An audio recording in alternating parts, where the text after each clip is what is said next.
প্রিয় দেশ, মা, মাটি, আত্মীয়স্বজন, ভাই বোন, বন্ধুবান্ধব সবাইকে ছেড়ে প্রবাসের মাটিতে এই দ্বিতীয়বার আমাদের ঈদ উদযাপন। যদিও আত্মীয়স্বজন রেখে এই প্রবাসের মাটিতে ঈদ করাটা আমাদের জন্য অনেক কষ্টের, তাও এই আমাদের আশেপাশের মানুষগুলোকে এখন আপন করে নিয়েছি। এরাই এখন আমাদের আপনজন। এই মানুষগুলোর কাছেই এখন আমরা সুখ দুঃখ ভাগাভাগি করে নিই। সব কিছু মিলিয়ে বলবো আল্লাহ যেভাবে রেখেছেন অনেক ভালো রেখেছেন। সব কিছুর জন্য আল্লাহর দরবারে অনেক শুকরিয়া, আলহামদুলিল্লাহ। আসসালামু আলাইকুম, কেমন আছেন সবাই? সবাইকে ঈদ মোবারক।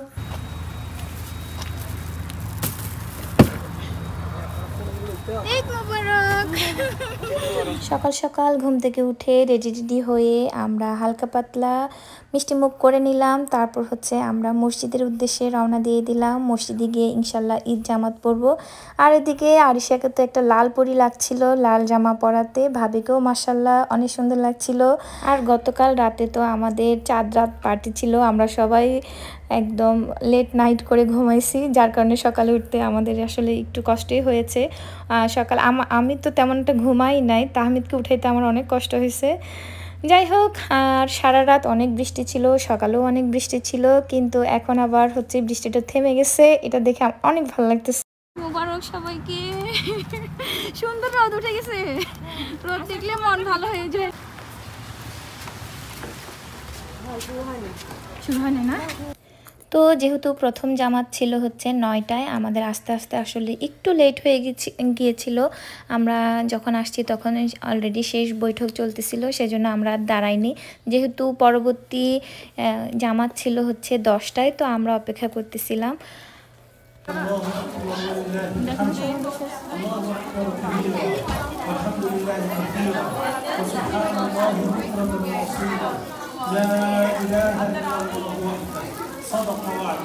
আর এদিকে তাসফিন ঈদ গিফট পেয়ে গেল মসজিদ থেকে। এখানে সব বাচ্চাকে মসজিদ থেকে ঈদ গিফট দেওয়া হয়েছে, অনেক অনেক চকলেট, ললিপপ, তারপরে বেলুন, অনেক কিছু। তাসফিন তো ঈদ গিফট পেয়ে অনেক খুশি। সালাম দাও তো, দেখি সালাম দাও তো তাসফিন।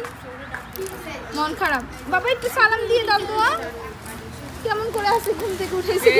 আমার ঘুম হয় না, তোমরা আমাকে ভিডিও করতেছো, নিয়ে আসছো। তাহমিদ আর সৈকত ভাইও ওই পাশ থেকে নামাজ পড়ে আমাদের সাথে দেখা করতে আসলো। আর এদিকে তো সবাই নামাজ শেষ করে সবাই সবার সাথে কোলাকুলি করতেছিল। ঈদ মানে খুশি, ঈদ মানে আনন্দ।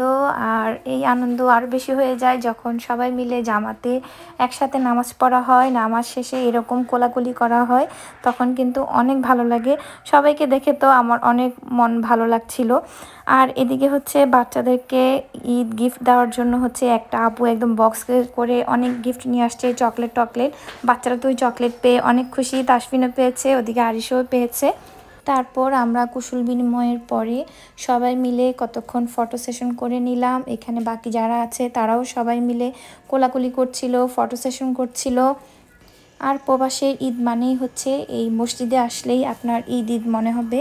মসজিদের বাহিরে আপনি অন্য যে কোনো জায়গায় যান, তখন কিন্তু তেমন একটা ঈদ মনে হয় না, তখন তেমন একটা কোনো বাঙালি চোখে পড়ে না, আপনার মনেই হবে না যে আপনার একটা বড় উৎসব চলতেছে। তাসফিন আর আরিশাকে কতক্ষণ এখানে দোলনায় চড়ালাম। তারপর দোলনা চড়িয়ে, যেহেতু আমরা এখনও নামাজ পড়িনি, আমি আর ফাতেমা ভাবি আমরা দুজন আবার মসজিদে চলে আসলাম। মসজিদে এসে দেখি অনেকগুলা বেলুন বাচ্চাদের জন্য এখানে ফুলিয়ে রাখছে। বাচ্চারা তো বেলুন পেয়ে অনেক খুশি। তাসফিনও মনটা এখন একটু ভালো হয়েছে। আরিশাও অনেক খেলতেছিল।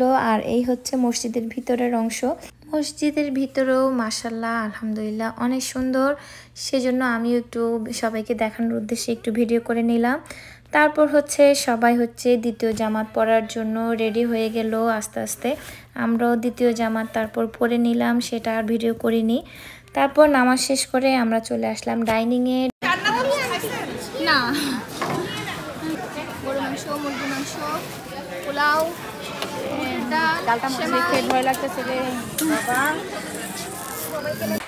তারপর টুকটাক খাবার দাবার খেয়ে নিলাম। এখানে সেমাইও আছে, সব কিছুই টুকটাক করে নিলাম। আর তাসফিন তো একটুও খায়নি। এই যে তাসফিন হচ্ছে সালামি পাইছে, আরিশাও সালামি পাইছে। আরিশা সালামি পেয়ে বাবাকে দিয়ে দিছে। আমি সালামিটা দাও। হারাই যাও কেন? হারাই না আমি, ঠিক আছে। পুরো আবার টাকা দিছে কেন? সেটাই তো সালামি বুঝলো? তাসফিন ঈদ মোবারক। আমরা বাসায় চলে আসছি মসজিদ থেকে, আবার যাব, বের হব ঘোরার উদ্দেশ্যে ইনশাআল্লাহ। বাবা ওদিকে পানি। তাসফিনের ঈদ মেয়ের সাথে। ও মামা করতেছে দেখছো?